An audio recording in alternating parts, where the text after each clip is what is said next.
Okay, so welcome to part 1b. We're going to learn about the various ways we can denote equilibrium here and also learn a new equation. And I had to break this into two parts because this part 1 was getting quite long.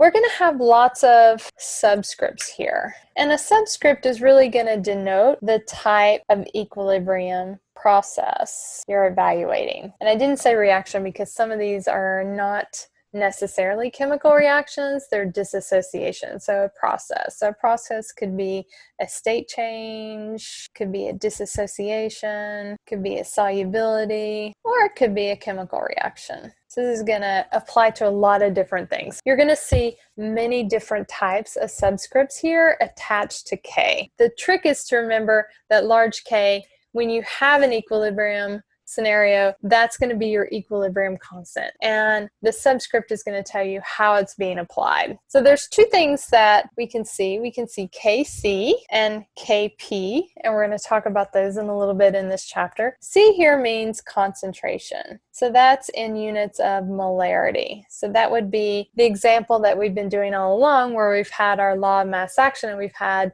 our equilibrium concentrations in brackets, which means we're looking at those in molarities. Kp happens when you have a gas, and this could be generally in atmospheres. So we're looking at the partial pressure of each substance. Just like here, we were looking at the concentration of each substance. These subscripts here are really indicating a process necessarily, but the units of things that you're looking at. Am I looking at it in terms of concentration, or am I looking at it in terms of partial pressure?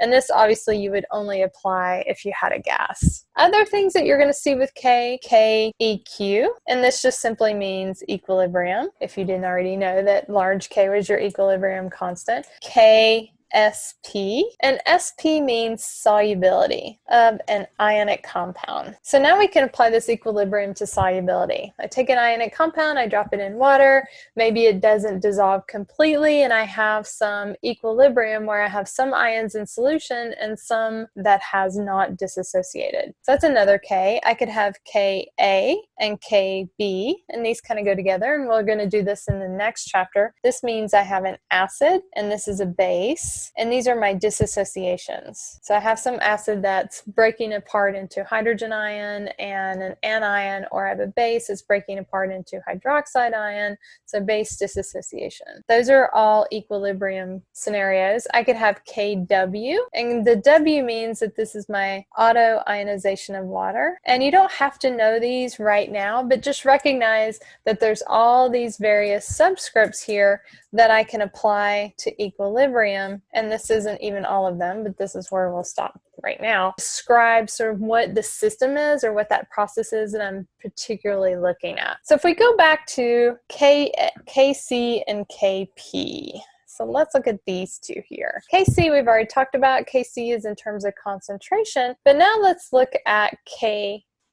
I have sulfur trioxide gas in equilibrium with sulfur dioxide gas and oxygen gas. And I could write this in terms of Kc. So my Kc for this, I could look at my concentrations of these, and I could use Henry's law to find that, right? Because these are gases. And I would have my products. I only have one reactant. So my Kc would be written this way, and this would be my equilibrium concentrations of all my substances to calculate K, and that would be Kc. And because these are gases, I can also do Kp for these. So I can also express this in terms of partial pressures because they're gases. And I'm still going to have products over reactant, and so I'm going to have the partial pressure of SO2 gas, the partial pressure of O2 gas over the partial pressure of SO3.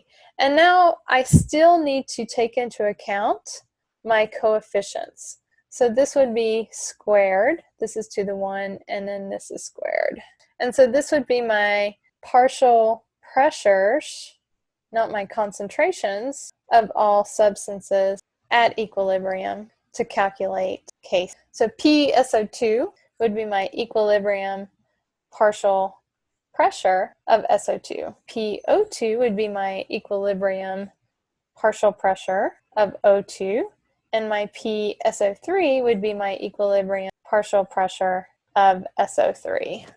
And so if I knew these equilibrium partial pressures, I could plug them in here and solve for Kp.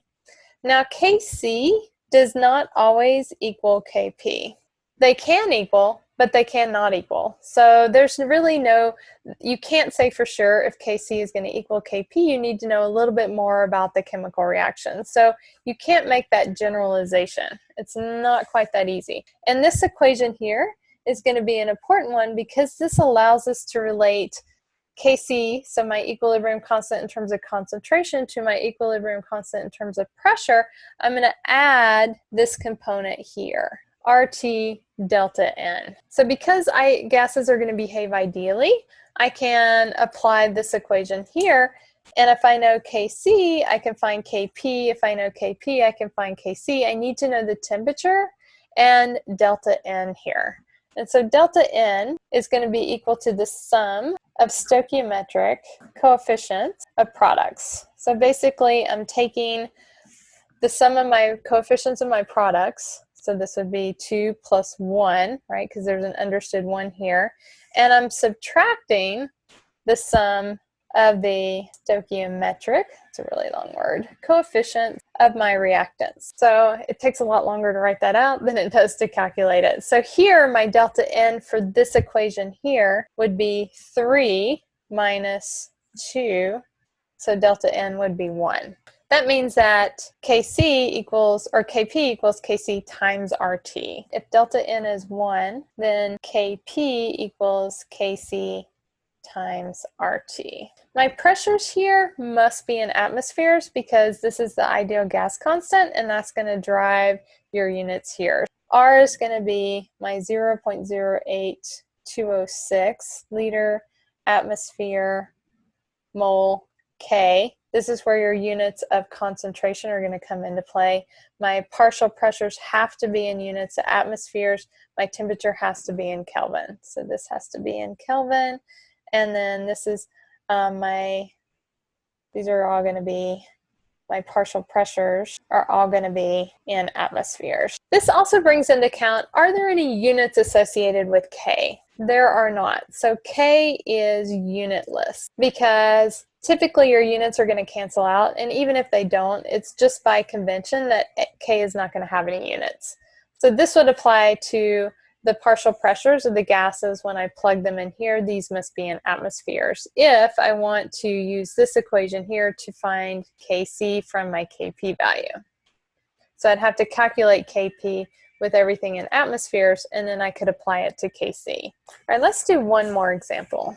Let's say I go back to my H2 plus I2, and these are in gas, and this is an equilibrium with 2HI.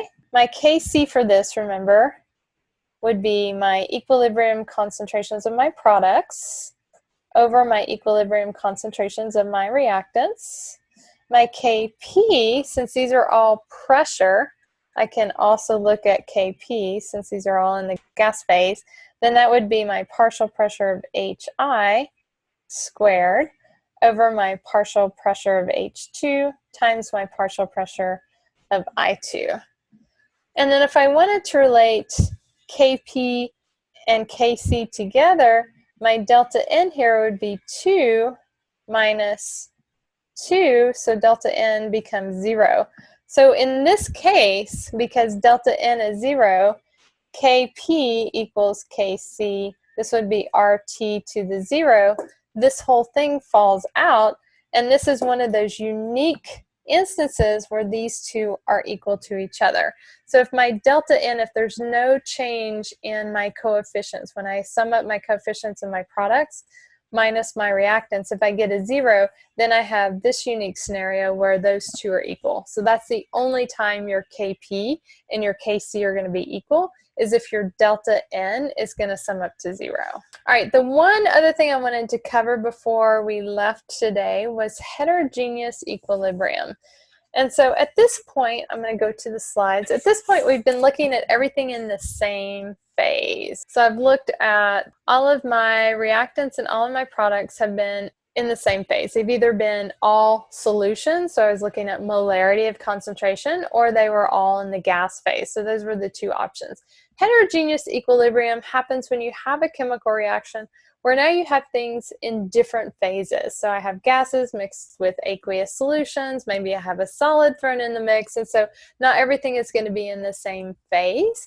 And so I can treat them differently. So one of the nice things about heterogeneous equilibrium is if I have a solid or if I have a pure liquid, generally the pure liquid is going to be in such excess. So like here, water would be in significant excess to what's happening here. So its concentration isn't going to change appreciably. So it will just fall out of that law of mass action. So I don't have to include it. So I don't have to include things that are in the solid phase and things that are pure liquids. I do have to include aqueous solutions because aqueous solutions is a solution, and so now you have a molarity associated with that, a concentration associated with it. So heterogeneous equilibrium means that if I have a chemical system and I have a solid or I have a liquid, the amount of that solid or that liquid isn't going to change appreciably when that system reaches equilibrium. And so that I'm not going to include into that whole equilibrium mass action. So for instance, if I had decomposition, let's say I look at calcium carbonate, and that decomposes to calcium oxide plus carbon dioxide gas. Now I have an equilibrium scenario, but a couple of things here. This is in the solid phase. This is in the solid phase. This is a gas. So my equilibrium constant is just going to equal to CO2 gas, because that's the only thing that's going to be present, I'm going to factor in to that equilibrium. And so it would be, what is the equilibrium concentration of CO2? So that would be my Kc.